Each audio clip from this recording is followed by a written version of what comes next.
मनोरंजन विश्वातून एक धक्कादायक बातमी समोर येत आहे। शूटिंगवरून परतत असताना विरुद्ध दिशेने येणाऱ्या ट्रकने चित्रपट अभिनेता आणि दिग्दर्शक रोहित शर्मा याला जोरदार धडक दिली। या अपघातात अभिनेत्याचा जागीच मृत्यू झाला आहे। 20 जुलै रोजी संध्याकाळी चित्रपटाच्या चित्रीकरणासाठी गेलेला रोहित शर्मा 21 जुलै रोजी पहाटेच्या सुमारास परतत होता। त्यावेळी रस्त्याच्या विरुद्ध बाजूने भरधाव वेगाने येणाऱ्या ट्रकने त्याच्या दुचाकीला धडक दिली। ही धडक एवढी जोरदार होती की अभिनेता रोहितचे हेल्मेट फुटले व त्याच्या डोक्याला व पायाला गंभीर दुखापत झाली। त्याला तातडीने रुग्णालयात दाखल करण्यात आले, मात्र उपचारादरम्यान त्याचा मृत्यू झाला आहे।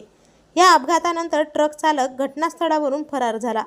पोलीस घटनास्थळी पोहोचले तेव्हा रोहित आणि त्याच्या मित्राला गंभीर अवस्थेत रुग्णालयात दाखल केले, मात्र यात अभिनेत्याचा मृत्यू झाला तर त्याच्या मित्रावर उपचार सुरू असून त्याची देखील प्रकृती चिंताजनक आहे।